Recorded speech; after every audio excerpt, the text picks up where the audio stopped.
Okay, we're now getting fairly close to having pure functions everywhere. The remaining places where we don't have pure functions are really just the top level functions being called. Wrong answer was correctly answered, roll, and at the top of the file there's a function called add. All these are still using the state atom. The next step will probably be, I think a good next step would be to produce pure versions of these functions and then call the pure versions inside them. So, for example, let's take the wrong answer, which is an easy enough, well, not easy, but it's understandable, just to give you an example of what I mean. The next idea would be to create a sub-function wrong answer. Let's call it wrong answer S for with state. And this is going to return a new state object, and then we can just do swap state wrong answer S, and then somehow return the value false. That would do it in this case. Let's see what this means. Can we make this? How easy is this?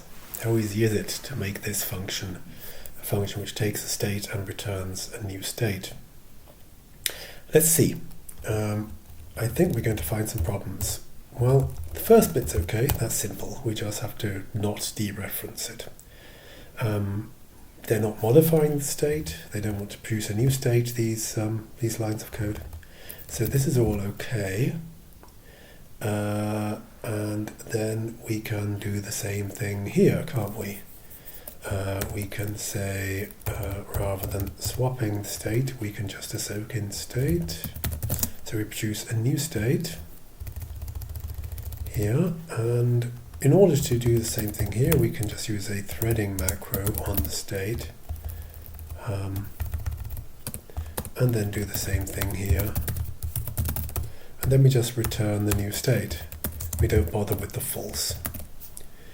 This will probably work. Let's see if it does. So if I've broken something.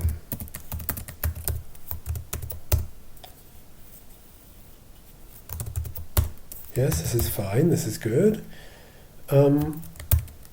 This one was correctly answered. It's going to be more difficult. Let's see what we can do with this one. Let's copy it and produce a new version. Was correctly answered S, or let's call it correct answer S. Sounds more like wrong answer S. Takes a state, and we want to return a state. Let's see, well, let's see how far we get. Name, yes, it's not a problem. We just have to not dereference it because it's a standard structure now. Now we have a problem. Here, suddenly the value we return, we've already said we're going to return a new state from this function, but we also need to know the value of this parameter. Is it false that we're returning, or is it winner what we're returning? And the only way to do this is to add a field to the state, and this field is going to be called player1. Question mark.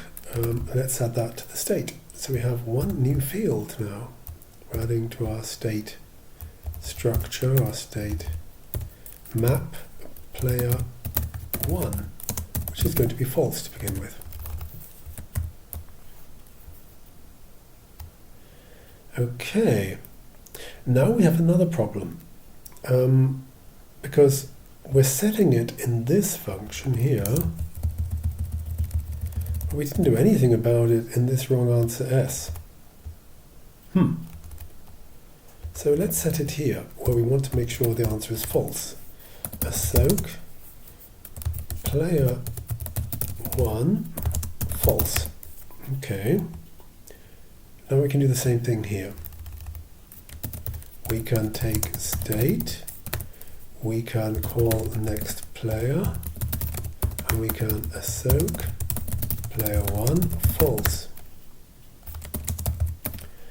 Otherwise, we're going to do this one. Oh, there's another problem. Well, let's deal with the first problem. Now we are returning a state with this knowledge. So the way we're going to be using it, we are not correctly embedded. The way we're going to be using this is we're going to swap state correct answer S, and then we're going to return get state player 1. That's how we're going to be using this. We're quite a long way away from being there at the moment. Let's see how far we get then. So here, oh, that's where I missed off the brace. Okay, it's not here. Oh, sorry. Well, let's start here then. We're going to take a state, and the first thing we're going to do is we're going to pay the player. Okay, that's good. Well, what do we do now? We can make, let's do a let here, a new let binding. Let's maybe do it like this then. Now we have a new state, so we can use that here.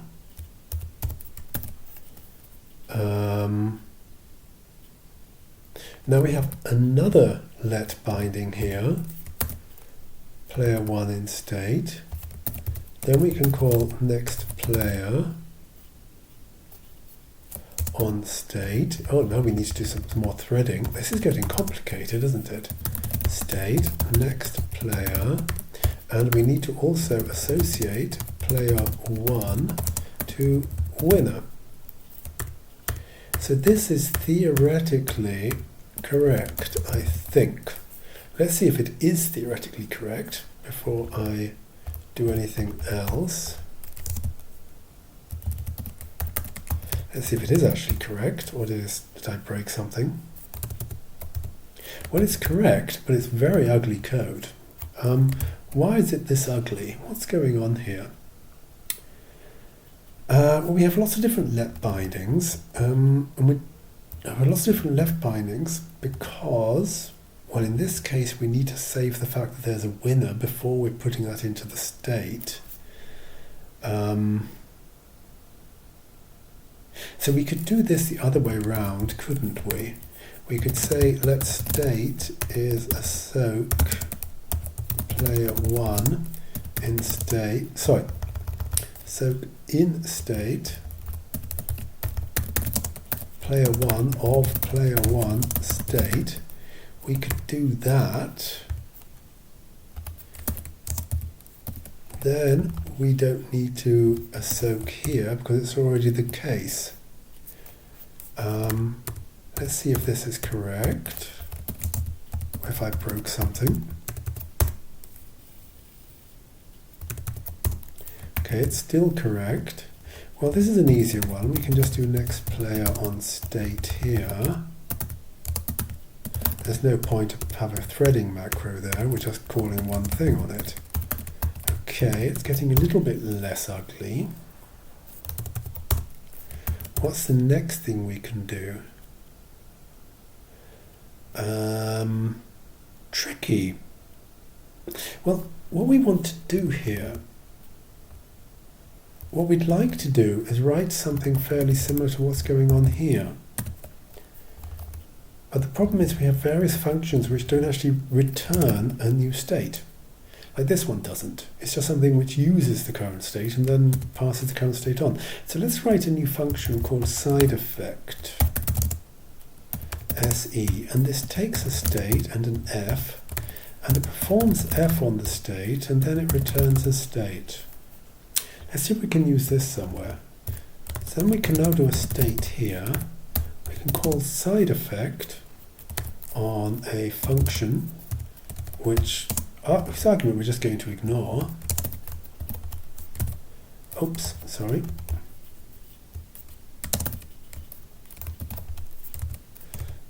Which is this. And the next one is we're going to pay player. And the next one is going to be another side effect function which now does actually use the state. That's the one. No, sorry, I already wrote that, didn't I? Okay. And oh, now we've got a problem again. We somehow need to set the state here. The problem is here is that we're using the state twice. We're using the state here and we're using the state here. Well, how do we do this then? What we need is a function which will set player 1. Set player 1 takes a state and it soak in state player 1 state. So basically what we're doing here is just copying this function here. But then we can do set player 1 and then we just have to call the next player. And this is a little bit easier to read, I think. Let's see if it works. Yes, it does. That's good. Let's go through this to see if we can work out what's going on. We take a state object. On this state object, we're using this state object. That's what this SE means. Using the state object, we print something to the screen. And then we pass the state object to the payPlayer function and take the result and pass that to this using this state, which will then return it. It says prints from the state. And then we're passing the result of that, which is just the same state here, to the setPlayer1 function. Then we're passing the result of that to next player, and then we're passing the result of that back to the caller. That's how this works. Cool. That looks a little bit nicer now. Good. What's the next thing we can do? Well, there's this roll function, which is quite complicated. Let's see if we can do this one as well in this video.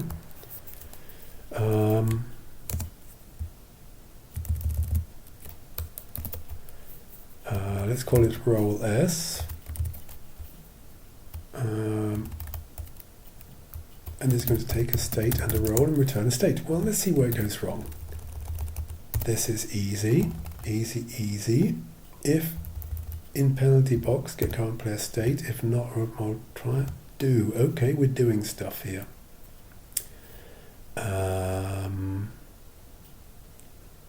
We're swapping stuff. Well, let's just do what we've been taught to do. Let's take the state.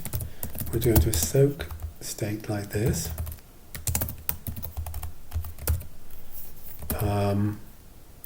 We now have a side effect. Let's take the side effect function up a bit so it's visible. And the side effect, sorry, where are we? That's where we are now. The side effect is a function which takes a state, which we don't actually need to know here, and does that. Oh, sorry, go away. Oh, what am I doing here?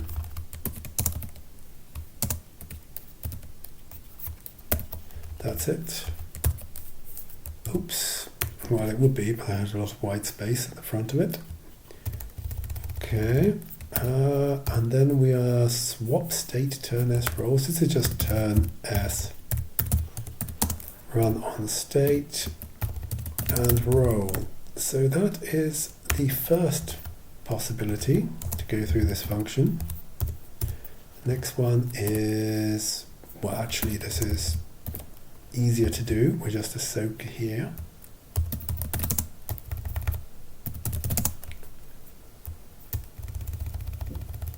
And here we're just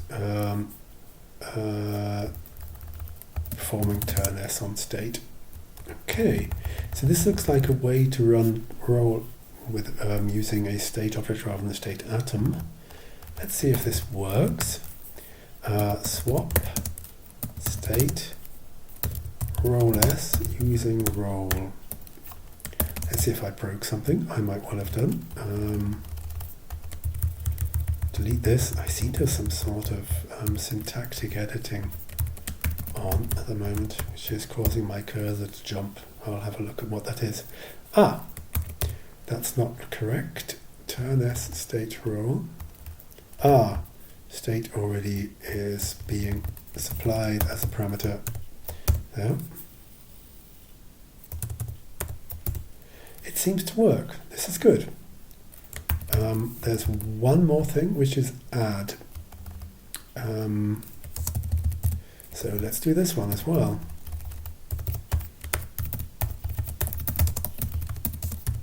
State, player name, and how does this one work?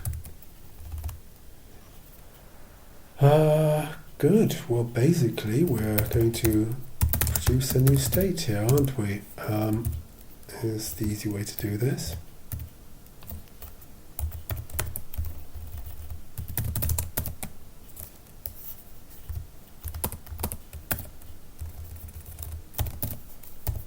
And we just return the new state at the end.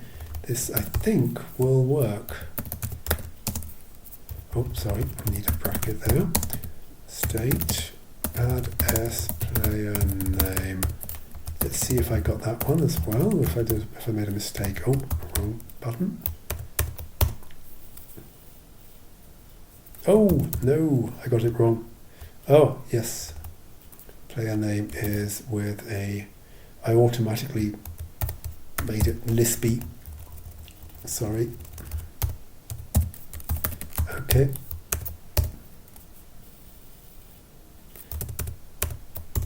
Good. Well, that's the top level functions done to some degree. We're just calling from the side effectful functions into the pure functions. And now we have a decision to make as to how we are going to, on what level we're going to implement this state stack. Do we want to change the code here? There's no need to. What we could do instead with add is, rather than calling swap state blah blah blah blah, we can have a global state stack. We can think of having a global state stack, def state stack, as being an atom of that, for example. And then we can have a function with state, which takes a state stack and a function, and it will say let state will be the first in the state stack, and then we just conj.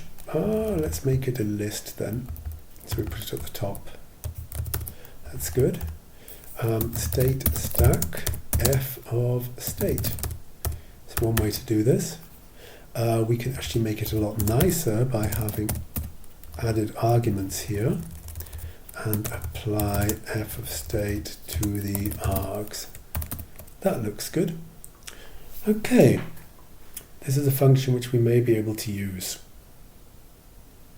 Good. Well, we'll see about that in the next video. Many thanks.